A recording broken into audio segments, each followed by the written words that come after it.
گلزمین صاحب UAE سے سوال ہے، تہجد پڑھنے کا سنت طریقہ پوچھ رہے ہیں جی. وہ کتنی رکعتیں ہوتی ہیں؟ نیز وطر تہجد سے پہلے پڑھنے ہیں یا بعد میں؟ جو فضیلت ہے کہ آخری رات کے آخری حصے میں وطر پڑھنے کی جو فضیلت ہے سر.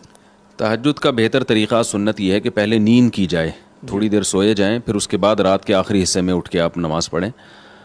اور اس میں نبی صلی اللہ علیہ وسلم سے مختلف رکعتیں منقول ہیں.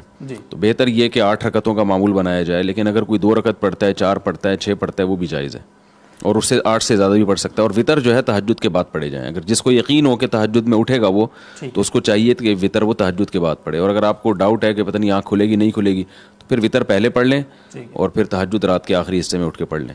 بہت بہت شکریہ. اگر یہ بھی ڈاؤٹ ہے کہ اگر تہجد پڑھتے پڑھتے کہیں فجر ہی نہ شروع ہو جائے تو پھر وطر پھر بھی تو پہلے پڑھنا ضروری ہوں گے. بہت بہت شکریہ. میں ایک واقعہ سناتا ہوں. شاید حضرت ڈاکٹر عبدالحی رحمہ اللہ ہے یا مولانا عاشق الہی رحمہ اللہ کا، وہ بزرگوں میں سے کسی ایک بزرگ کا واقعہ ہے. ان کا تہجد کا معمول تھا، روزانہ پابندی سے تہجد پڑھا کرتے تھے. ایک دن بیمار بھی تھے، تھکاوٹ بھی تھی، تو فرماتے ہیں کہ بیماری اور تھکاوٹ کی وجہ سے تہجد میں جب آنکھ کھلی تو اٹھنے کا دل نہیں چاہا. اب یہ پورا واقعہ ذرا غور سے سنو اور اپنے اوپر فٹ کرو. اچھا، ان کا تہجد کا پروگرام ہوتا تھا تو غالباً مصلی پہلے سے رات کو بچھا کے رکھتے تھے، ورنہ شیطان نا یہ ورغلاتا ہے، ابے ابھی اٹھو گے، ابے پھر جا کے مصلی تلاش کرو گے، ابے پھر یہ چھوڑو یار. تو یہ سارے انتظامات پہلے سے کر کے رکھا کرو. تو وہ انہوں نے کہا کہ سستی ہو رہی ہے، اٹھا نہیں جا رہا، نیند بھی آ رہی ہے، کیا کریں؟ اب شیطان کا مقابلہ شروع. شیطان با مقابلہ انسان. کیا خیال ہے؟ اور یہ مقابلہ انسانوں کے ساتھ ہی ہوتا ہے. جو شیطان جیسے شیطان ہوتے ہیں نا، ان سے شیطان کو مقابلے کی ضرورت نہیں ہوتی. وہ کہتے ہیں ویسے ہی پڑا ہوا ہے، میرے کہے بغیر ہی پڑا ہوا ہے. کیا خیال ہے؟ میرے کہے بغیر ہی پڑا ہوا ہے تو مجھے پڑے ہوئے کو اٹھانے کی چندہ ضرورت نہیں ہے. تو اب شیطان نے کیا کیا کہ بھائی سو جا. حدیث میں آتا ہے شیطان تھپکی دیتا ہے، سو جا بھائی، بہت لمبی رات ہے. تو فرماتے ہیں کہ میں اب شیطان سے مقابلہ کیسے کروں؟ نفس سستی ہے. تو میں نے نفس کو سمجھانا شروع کر دیا اور شیطان کو ٹوپی کرانا شروع. یہ ٹوپی کے میرے الفاظ ہیں، ان کے نہیں ہیں. شیطان کو کیا شروع کر دی؟ ٹوپی کرانا. جیسے شیطان بھی ٹوپی کراتا ہے، پتہ ہے آپ کو؟ شیطان پتہ ہے کیسے ٹوپی کراتا ہے؟ شیطان کہتے ہیں صرف ایک دن تو ناغہ کروا رہا ہوں تو اس سے روزانہ تو پڑتا ہے نا. یہ ٹوپیاں ہیں کہ بھائی جب ایک دن چھوڑو گے تو پھر اگلے دن بھی چھوڑو گے. سستی ایک دفعہ ہو گئی تو ہونا شروع. پھر شیطان یہ بھی ٹوپی کراتا ہے، کوئی فرض تھوڑی ہے تہجد. تو آج سنتیں چھڑوا رہا ہے، کل فرض چھڑوائے گا. فرض کیسے چھڑوائے گا؟ بولے گا چھوڑ دے، توبہ کر لینا. توبہ تو قبول ہو جاتی ہے نا بھائی، کتنا بڑا گناہ ہو جائے توبہ تو قبول ہو جاتی ہے. تو یہ ہوتے ہوتے وہ آگے بڑھتا ہے، پھر جہنم میں پہنچائے بغیر وہ اطمینان سے نہیں بیٹھتا. تو جیسے شیطان ٹوپی کراتا ہے، آپ بھی شیطان کو ٹوپی کراؤ. تو انہوں نے شیطان کو کیسے ٹوپی کرائی؟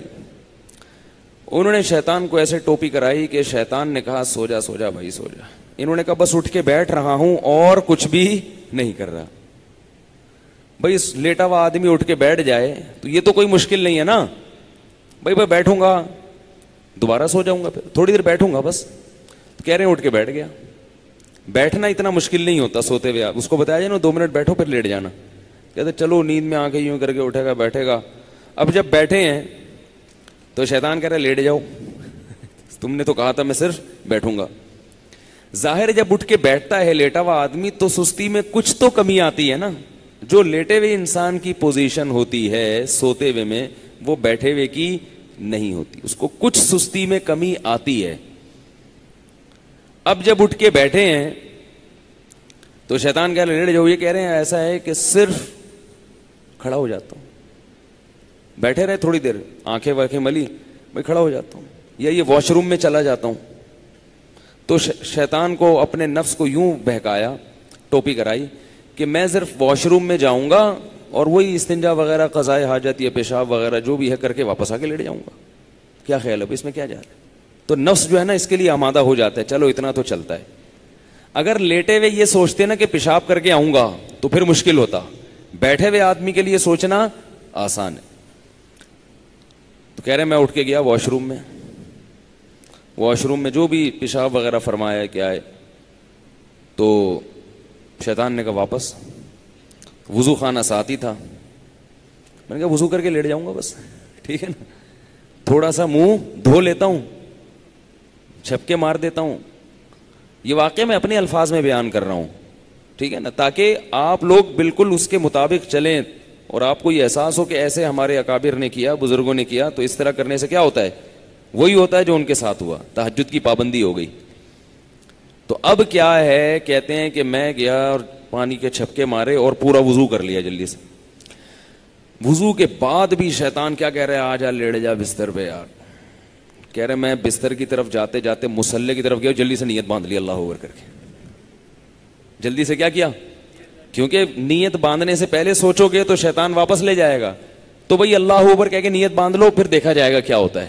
تو نیت باندھ لی تو باندھ لی نا, اب تو ہو گئی نا, اب تھوڑی کہیں بھاگ سکتے ہیں. اتنا تو کوئی نالائق نہیں ہوتا کہ نماز توڑ کے بھاگ جائے. تو یہ ٹرک ہوتی ہیں سستی کو دور کرنے کی. نہیں آ رہی نا, تو اس طرح پڑھ لیا کرو نماز. آپ تہجد کی پابندی اس طرح سے کر لیں گے, تہجد پڑھو گے تو فجر تو لازمی ہوگی. تہجد کو فوکس کرو تو فجر نہیں جائے گی کہیں انشاءاللہ. اگر تہجد رہ بھی گئی تو فجر تو ہو جائے گی نا. شیطان ٹوپی کرا کے تہجد چھڑوائے گا تو آپ بولو گے یار بہت ٹوپیاں ہو گئی ہیں, تہجد چھوڑ دی, فجر تو فرض ہے. نماز خشوع و خضوع سے پڑھنا, بول تو نماز پڑھنا کتنا مشکل, اوپر سے دل لگا کے پڑھو. نماز پڑھنا آسان تھوڑی ہے, 5 ٹائم پوری زندگی پڑھتے رہنا, پھر دل لگا کے, دل لگے نہ لگے کوشش کرنا لگانے کی, اور مشکل کام ہے. دل ہی نہیں لگتا انسان کا, ادھر ادھر لوگوں کو دیکھو نا نماز میں ناک میں انگلیاں گھما رہے ہیں, کان میں انگلیاں گھما رہے ہیں, پتہ نہیں کیا کیا کر رہے ہیں, ہلے جا رہے ہیں. میں ابھی اسلام آباد ایئرپورٹ پہ تھا تو ایک عرب آیا میرے ساتھ کھڑا ہو گیا.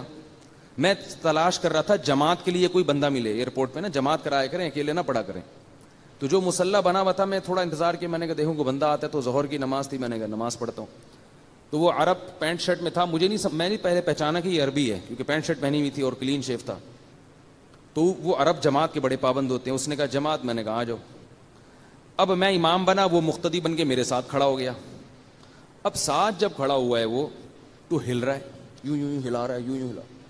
مجھے بڑی الجھن ہو رہی کہ کیا کر رہا ہے بھائی, تو تمیز سے کھڑا ہو جا تھوڑی دیر کے لیے. ہلے جا رہا ہے. پھر حد یہ ہوئی کہ پینٹ اپنی سیدھی کی یوں کر کے. پینٹ جب سیدھی نہیں ہوئی تو بیلٹ کھولی نماز میں بیلٹ کھول کے پوری اچھی طرح سے ٹائٹ کی. پوری نماز اس طرح پڑھی ہے. مجھے بڑا وہ ہو رہا تھا کہ بھائی یہ کیا ہے. تو وہ قرآن کی آیت یاد آ رہی تھی, والذین هم فی صلاتہم خاشعون, کہ جنت میں جانا ہے تو نماز پڑھنا کافی نہیں ہے, نماز خشوع و خضوع سے. تو دل تو اپنے قابو میں نہیں ہے نا, کم از کم ظاہری جسم تو اپنے قابو میں ہے, اس کو تو انسان قابو میں رکھے. وہ بھی ہلے جا رہا ہے. جب اس نے پینٹ سیدھی کرنا شروع کی, بیلٹ کھول کے, ہے نا کہ یہ زیادہ ہو گئی بھائی, یہ زیادہ ہو گئی. تو ایک صاحب کو میں دیکھتا تھا کہ جب بھی وہ نماز شروع کرتے تھے, نماز تکبیر کے بعد ہاتھ باندھا, اس کے بعد اپنا چشمہ اتار کے جیب میں رکھا. ارے یہ نماز سے پہلے چشمہ اتار کے جیب میں رکھ لو. ہمارے حضرت فرمایا کرتے تھے کہ لوگوں کو پتہ نہیں کیا ہے, نماز کی نیت باندھتے ہی خارش شروع ہو جاتی ہے. تو فرماتے تھے کہ نماز کی نیت باندھنے سے پہلے پورا جسم اچھی طرح کھجا لو, ناک میں انگلیاں بھی گھما لو, کان میں انگلیاں بھی گھما لو, روئیاں ٹھوس لو, جہاں جہاں کھجانا ہے اپنے, ٹھیک نا, کسی اور کے نہیں. اچھی طرح سے ہل کے جب تھک جاؤ نا, پھر نیت باندھا کرو.